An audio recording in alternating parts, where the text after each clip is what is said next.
अब 22 साल की हो चुकी थी। अपने माँ बाप की इकलौती संतान। नाम ही नहीं बल्कि उसे सचमुच रानी की तरह पाला गया था।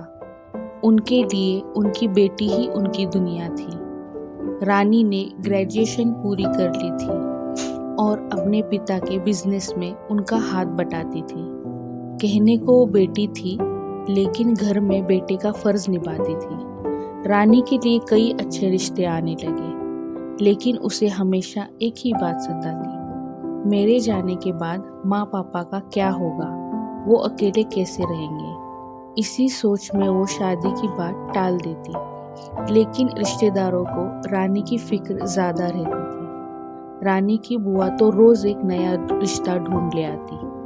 उनकी बातें सुन सुनकर रानी की माँ परेशान हो जाती और कहती, अब तो रानी की शादी करनी चाहिए, बाद में अच्छे रिश्ते कहाँ मिलेंगे।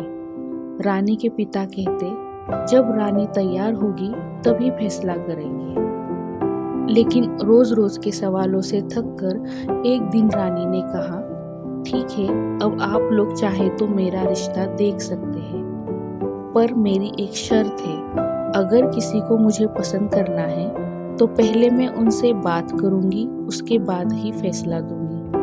सबने उसकी बात मान ली। एक हफ्ते के अंदर ही रानी की बुआ 3 लड़कों के रिश्ते लेकर आ पहुंची। पापा ने कहा, अंतिम फैसला रानी का ही होगा। अगले दिन सुबह 11 बजे तीनों लड़के रानी के घर पहुंचे। तीनों एक दूसरे को देखकर सोच रहे थे। पहला बोला मन में, रानी तो मुझे ही चुनेगी, मैं सबसे स्मार्ट हूँ। दूसरा सोच रहा था, मेरे पास तो इतना सोना है, रानी मुझे ही पसंद करेंगी। तीसरा थोड़ा उम्र में बड़ा था, वो बस मुस्कुराकर चुप बैठ गया। रानी कमरे में आई और उसने अपना परिचय दिया और बोली, मुझे आप तीनों से सिर्फ एक सवाल करना है, जवाब सच्चाई से दीजिएगा। सबने हामी भरी। रानी ने पूछा, आप अपने घर का खर्च कैसे संभालते हैं?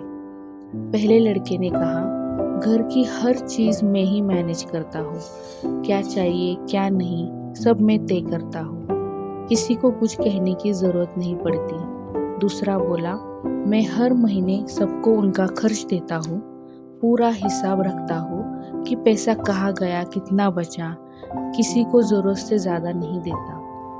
तीसरा मुस्कुराया और बोला, मैं हर महीने 20,000 रुपए घर में देता हूँ, बाकी सब जैसा चाहे वैसे चलाते हैं, जब जरूरत होती है मैं फिर दे देता हूँ, मुझे भरोसा है कि घर वाले समझदारी से ही खर्च करेंगे। रानी ने तीनों को ध्यान से देखा और बोली, मुझे ये तीसरा लड़का पसंद है।